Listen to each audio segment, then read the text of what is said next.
이 시간 함께 우리에게 주어진 말씀을 함께 읽겠습니다. 마가복음이고요. 6장 7절로 13절까지 말씀을 함께 보겠습니다. 네, 7절입니다. 12 제자를 부르사 둘씩 보내시며 더러운 귀신을 제어하는 권능을 주시고 명하시되 여행을 위하여 지팡이 외에는 양식이나 배낭이나 전대의 돈이나 아무것도 가지지 말며 신만 신고 두 벌 옷도 입지 말라 하시고 또 이르시되 어디서든지 누구의 집에 들어가거든 그곳을 떠나기까지 거기 유하라. 어느 곳에서든지 너희를 영접하지 아니하고 너희 말을 듣지도 아니하거든 거기서 나갈 때에 발 아래 먼지를 떨어버려 그들에게 증거를 삼으라 하시니 제자들이 나가서 회개하라 전파하고 많은 귀신을 쫓아내며 많은 병자에게 기름을 발라 고치더라. 아멘. 그래요, 오늘 말씀 함께 보겠습니다. 오늘 말씀은요, 부족하고 불편해도 믿음으로 라는 제목으로 말씀을 좀 나누어 보려고 합니다. 예수님께서 공생애를 보내셨던 3년의 세월을 함께 찾아보려고 합니다. 3년 동안 제자들과 동고동락하면서 정말로 중요하게 생각했던 것이 하나 있다라고 한다면요, 복음을 전하는 것이었습니다. 복음을 전하라고 말씀하시면서 제자들을 파송하셨죠. 파송하시면서 복음이 얼마나 전하는 것이 중요한 일인지 우리가 성경 말씀을 통해서 알게 됩니다. 이 사람들이 가장 마지막으로 중요하게 생각한 의미를 담아서 하는 말을 우리는 인생의 마지막 말, 유언이라고 합니다. 예수님께서 마지막으로 세상 가운데 남기셨던 말씀이 어떤 말씀인지 여러분들 아시지요? 지상명령이라고 하는 거죠. 너희는 가서 모든 민족으로 제자를 삼아라. 무엇을 삼아라? 제자를 삼아라. 이게 복음입니다. 중요한 일이에요. 제자를 삼아라. 누구의 제자를 삼아라? 예수 그리스도의 제자를 삼아라. 여기서 우리가 제자라고 하면은요, 그냥 뭐 가르치는 사람과 배우는 사람, 그런 제자를 말씀하는 거 아닌가 생각하기 쉽지만 그런 제자가 아닙니다. 한번 참고를 해야 되는 단어가 있습니다. 헬라어로 이 제자라는 단어가 있습니다. 마테테스라는 헬라어입니다. 굳이 저 단어를 다 외울 필요는 없겠지만 마테테스, 제자. 보통 우리가 생각하는 제자와 의미가 다릅니다. 저 단어를 그래도 우리가 한번 들어봤으니 좀 기억할 필요는 있겠다 생각이 들어요. 단순히 배우는 제자가 아닙니다. 마테테스. 학교에서 구구단을 가르쳐주고 영어 단어를 가르쳐주는 선생님과 제자의 관계가 아닙니다. 저기 나와 있는 제자, 예수님께서 말씀하셨던 제자는요, 모든 것을 배우는 거예요. 삶의 방식과 인격과 가치관과 습관과 모든 것을 물려받는 제자가 저기 나와 있는 마테테스라는 단어입니다. 예수님께서 알려주신 단어 마테테스. 내 제자가 되어라. 내 모든 것을 배워라. 내 습관과 내 말투와 내 인격과 내 습관 모든 것을 다 배우는 제자들이 되어라. 저게 마테테스입니다. 단순하게 영어 단어 배우는 제자가 아닙니다. 그래서 예수님께서는 3년의 공생의 기간을 통해서 모든 것을 가르치고 보여주셨습니다. 그래서 우리가 읽은 오늘 본문에서도 예수님께서 제자들을 어떻게 훈련시키셨는가 그것이 바로 드러납니다. 우리도 제자가 되기를 소망합니다. 이 땅에 살면서 신앙생활하면서 그리스도인이라고 불리는 것에서 끝나는 것이 아니라 진정 그리스도인이라고 하면은요, 어떤 삶을 살아야 되느냐? 제자의 삶을 살아야 됩니다. 그렇기 때문에 제자가 되시는, 제자의 삶을 사시는 저와 여러분들 되시기를 간절히 축원합니다. 많은 사람들이 오해합니다. 제자라고 하면은 그래요, 장로님이나 목사님이나 권사님이나 어떤 사역자들, 세움받은 사역자들의 그런 사람들이 제자의 삶을 살고 우리는 그저 뒤에서 물심양면으로 기도하고 후원을 하면 되는 거 아니겠습니까? 맞습니까? 틀립니까? 틀립니다. 잘못된 생각입니다. 한 집사님이 이과 대화를 나누면서 비슷한 대화를 한 적이 있습니다. 굳이 구분을 하시더라고요. 저에게 이렇게 말씀하십니다. 목사님, 저는 제자로 사는 것은 좀 됐고요. 그냥 자녀의 삶을 살기를 원합니다. 그것으로 충분합니다. 라고 말씀을 하시길래 제가 곰곰이 생각하면서 다시 물어봤습니다. 제자는 뭐고 자녀는 뭡니까? 라고 물어보니까 대답을 한참 못 하셔요. 아마 그런 생각을 가지셨던 것 같아요.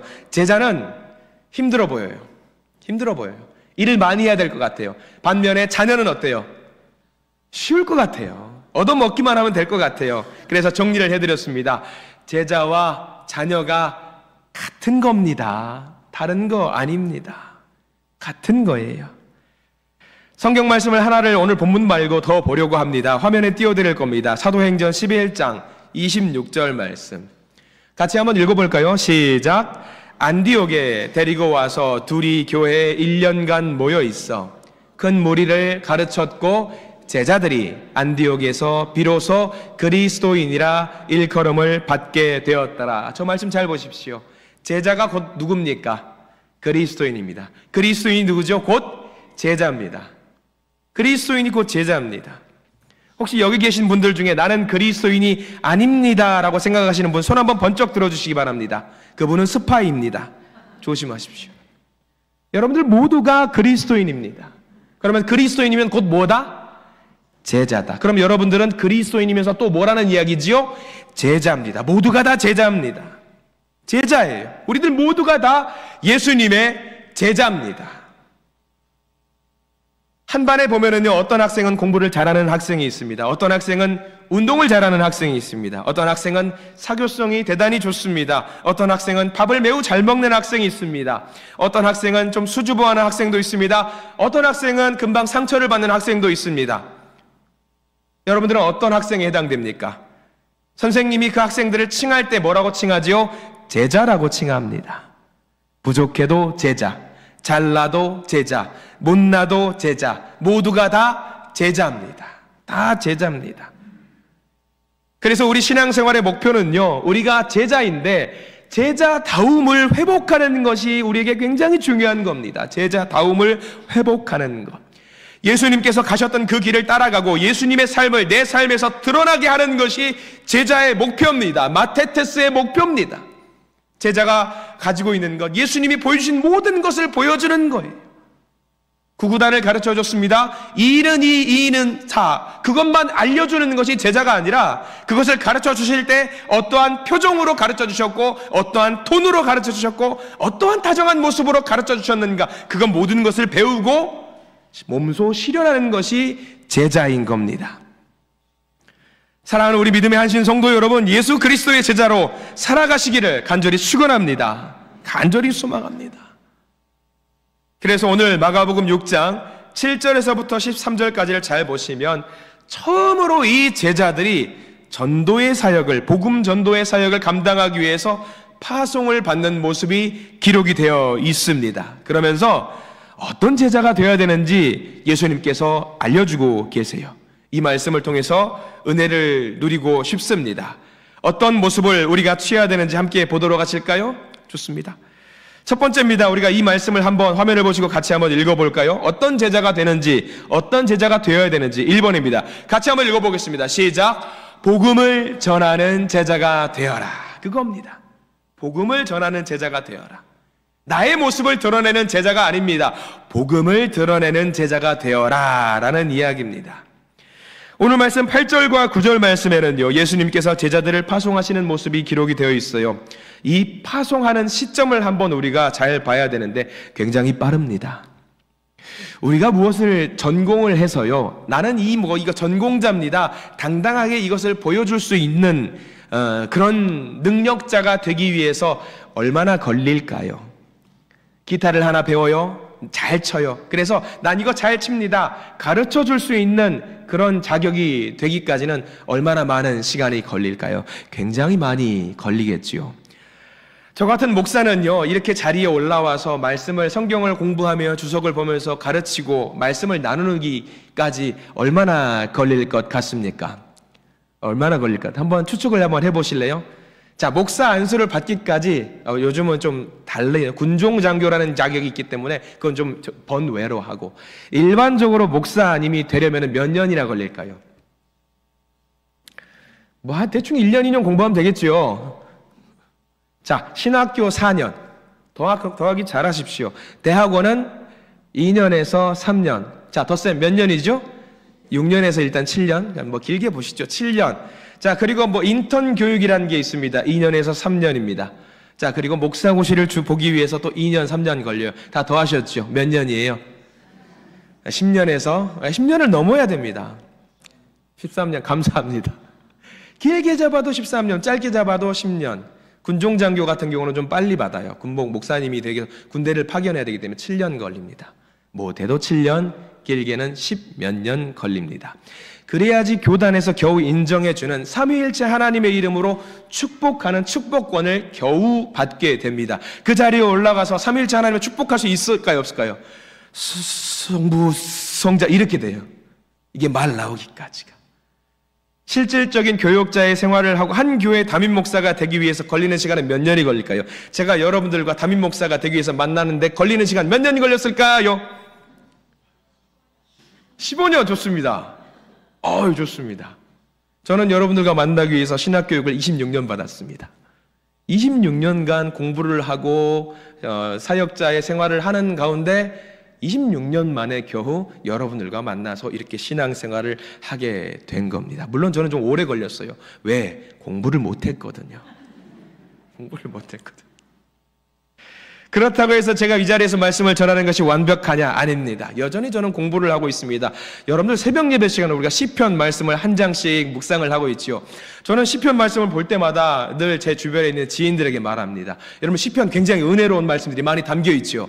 근데 저는 한 절씩 보면서 이게 이렇게 어려운 말씀이었나 보게 됩니다. 그리고 시험에 들어요.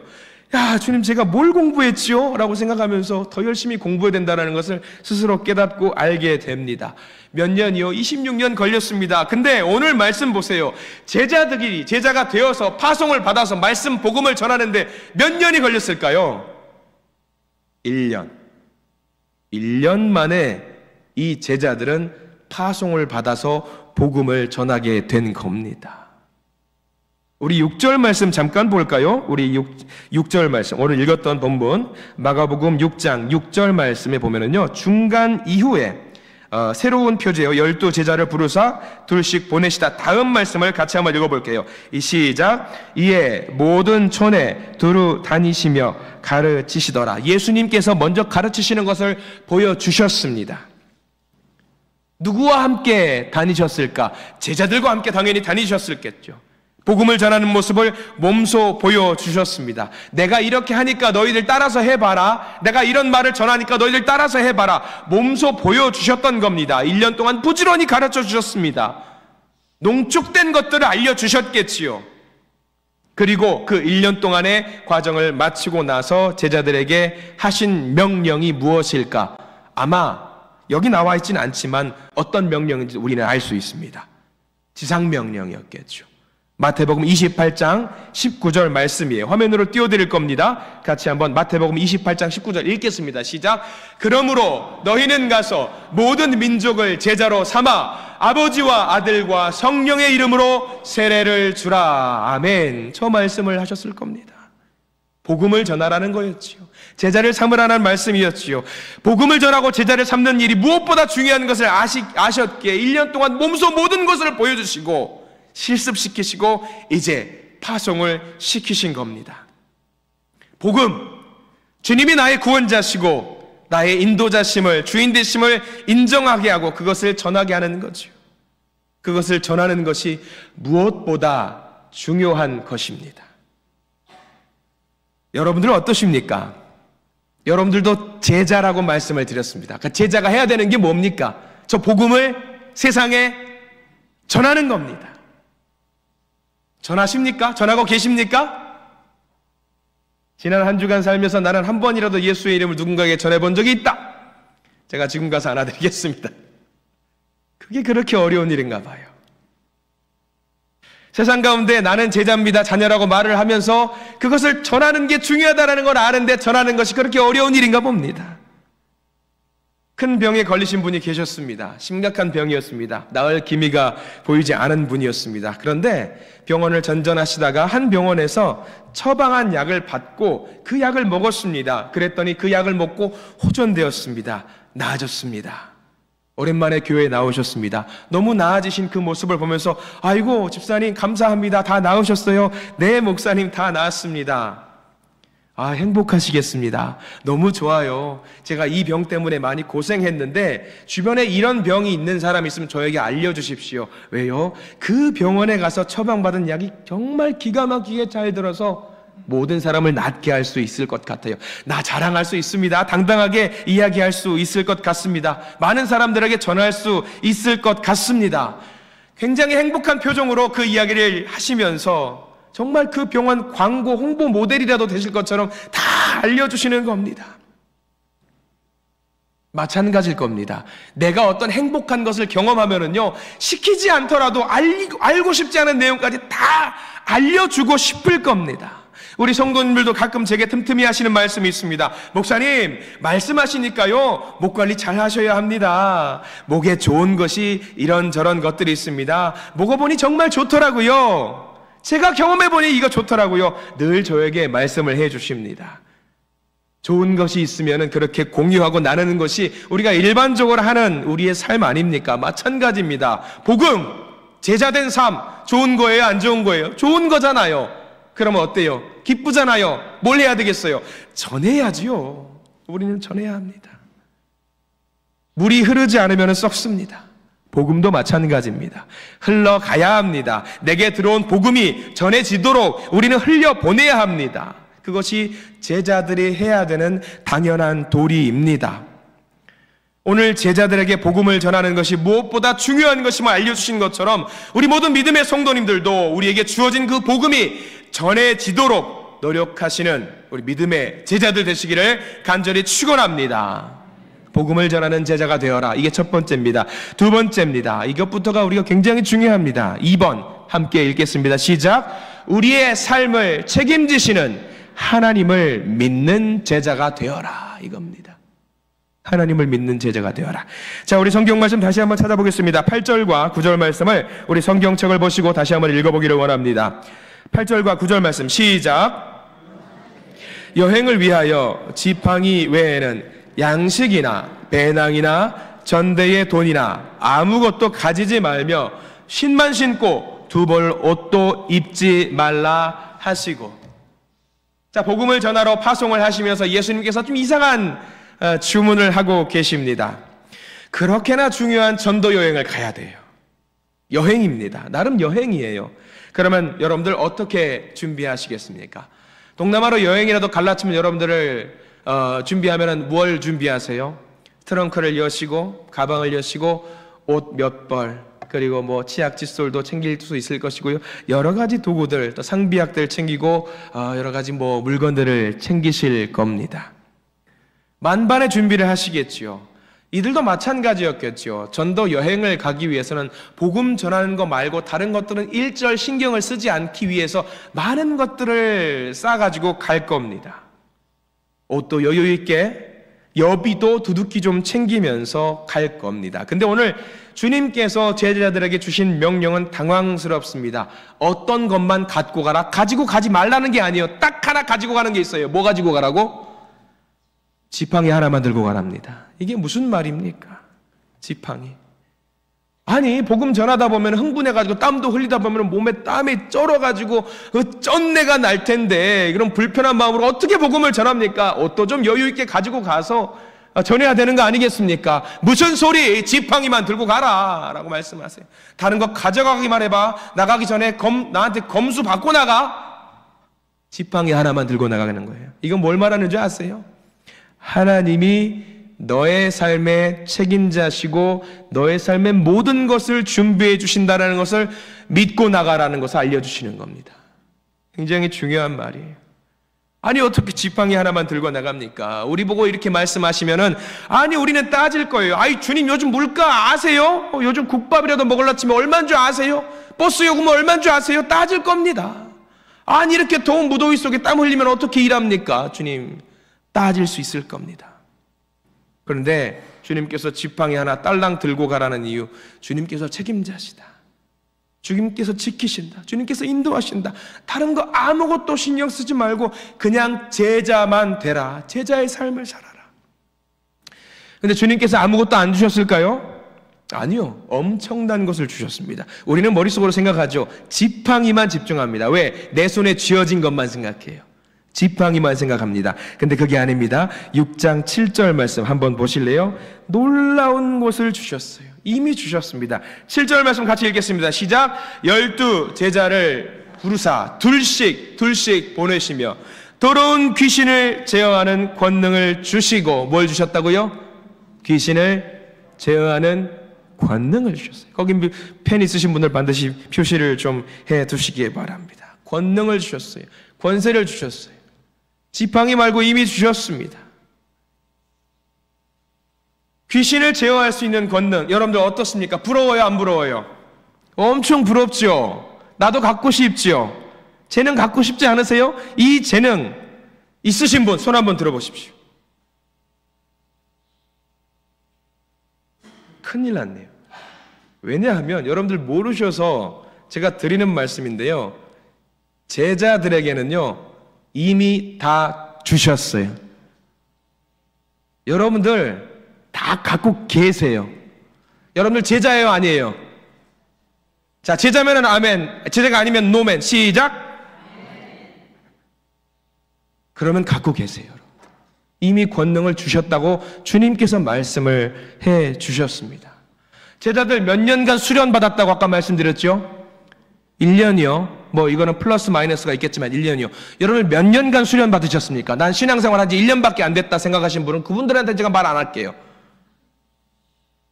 여러분 적어도 몇 년 이상은 됐어요. 제자들보다 더 넘게 훈련을 받으셨습니다.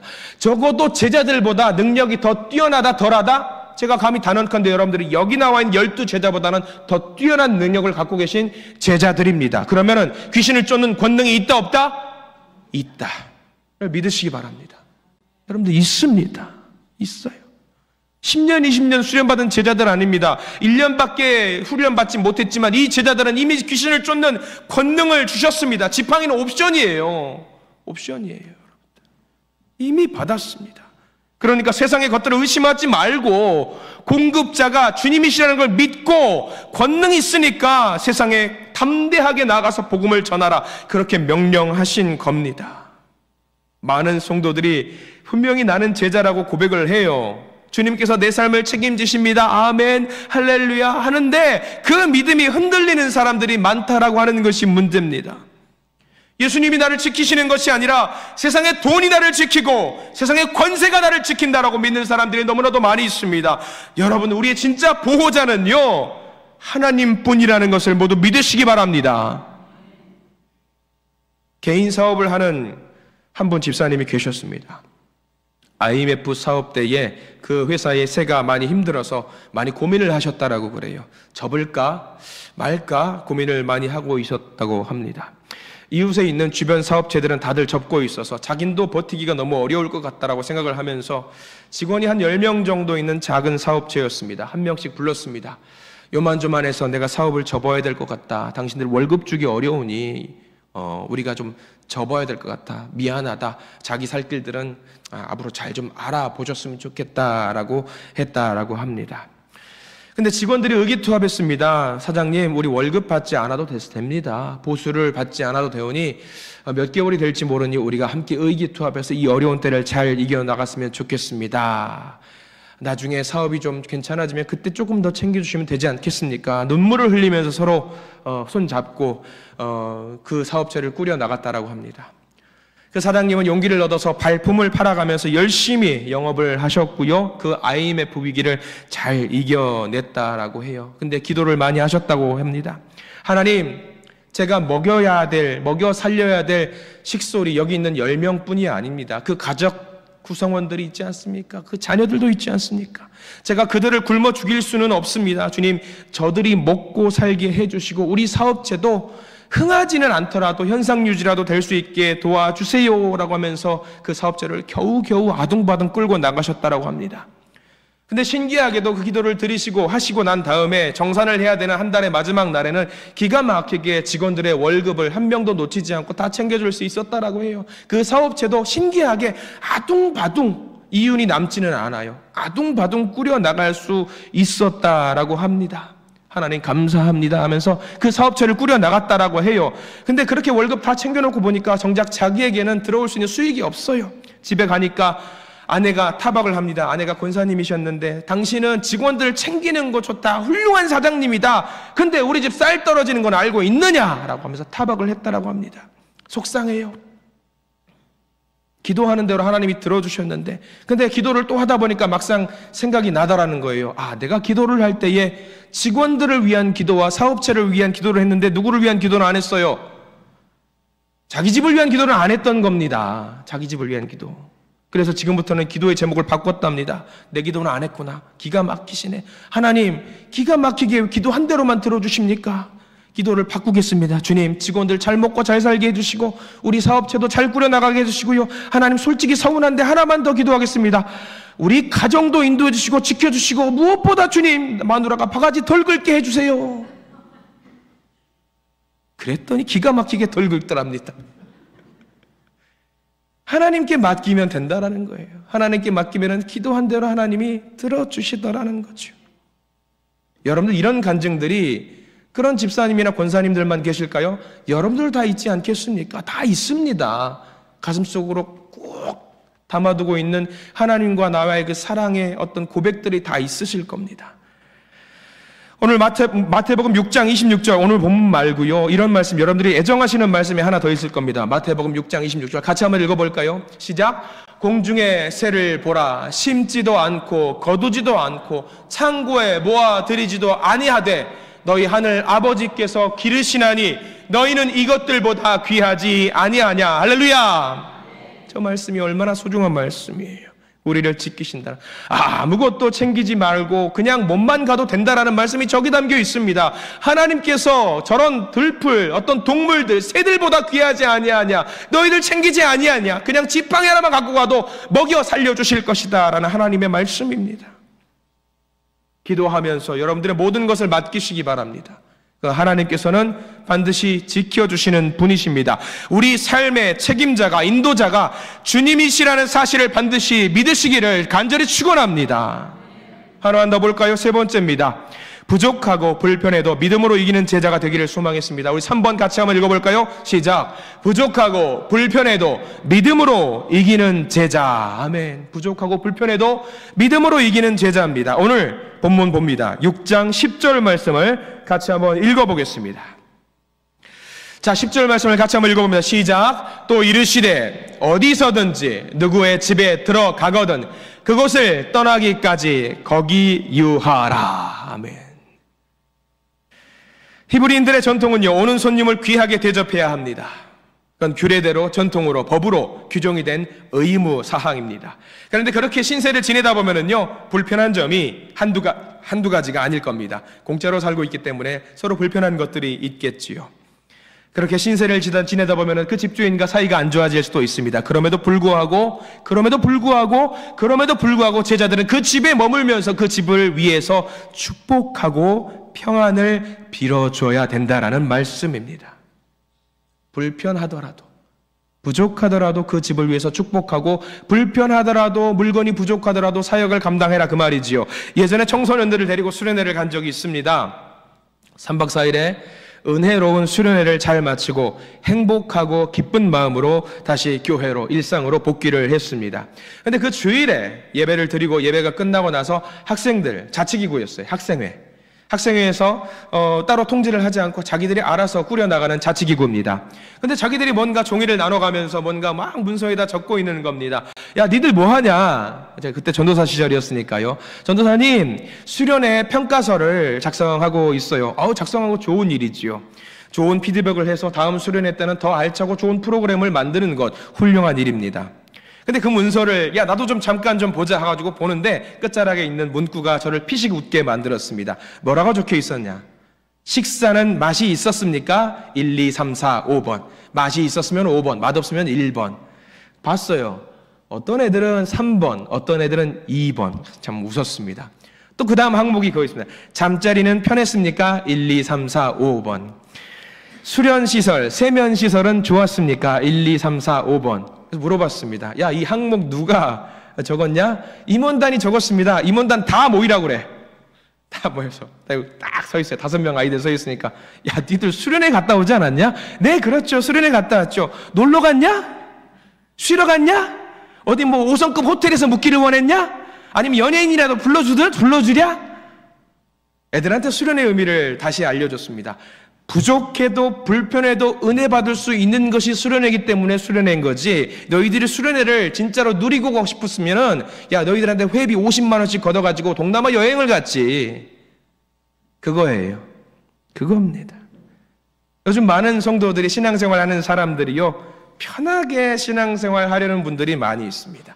어떻게 하면 우리가 조금 더 편하게 찬양할까? 어떻게 하면 좀 더 은혜롭게 할까? 좋습니다. 근데 은혜롭게 하는 것과 편하게 하는 것은 다른 문제입니다.